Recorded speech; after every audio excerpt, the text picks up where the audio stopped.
মায়ের সামনে যদি সন্তানকে এভাবে আঘাত করা হয়, দুনিয়ার কোনো মা সহ্য করতে পারে কিনা বলে?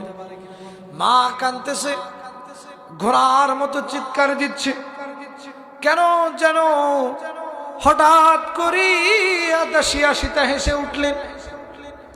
এবার ফেরাউনের সমস্ত কর্মচারীরা অবাক দৃষ্টিতে তার দিকে তাকায় রইলেন। কি ব্যাপার, কি ব্যাপার? আমরা ওর সন্তানকে টকবুকে আগুনের মধ্যে দিলাম, আর দেখে আসে ও মনে হয় পাগল হয়ে গেছে, পাগল হয়ে গেছে। এবার হাসা দেখে ফেরাউন রাগান্বিত হয়ে গেলেন। এবার ডাক দিয়ে বললেন, ওর দ্বিতীয় সন্তানটাকেও আগুনে নিক্ষেপ করে দাও। এবার দ্বিতীয় সন্তানটাকে নিয়ে যাওয়া হলো। মাকে বারবার জিজ্ঞেস করা হচ্ছে, তুমি ইসলাম ছাড়বা কিনা বলো। তুমি যদি ইসলাম না ছাড়ো তাহলে তোমার সন্তানকে ভিতরে নিক্ষেপ করা হবে।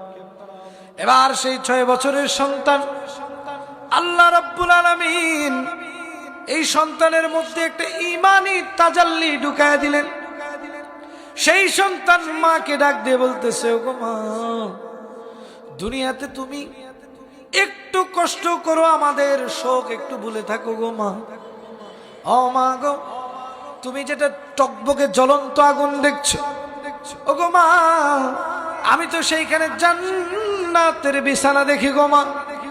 ও মা, তুমি কোনো চিন্তা করিও না গো মা, আমরা তোমার জন্য জান্নাতে অপেক্ষা করব। ওগো মা, তুমি কোনো চিন্তা করিও না। যখন বাচ্চারা এমন কথা শুনলেন, এমন কথা শুনিয়া এই যে দাসী মাসিতা আনন্দিত হলেন, উৎফুল্ল হলেন। তার মধ্যে কেমন যেন ইমানের জজবার একটু বেশি হলো। কথা বলেন ঠিক কিনা?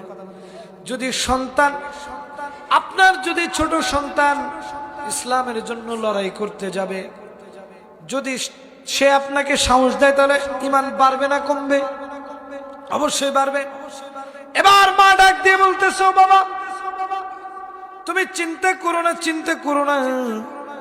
সেদিন দুনিয়া থেকে আমিও বিদায় নিয়ে চলে যাব, সেই দিন তোমাদের সাথে জান্নাতে দেখা হবে। কোথায় দেখা হবে?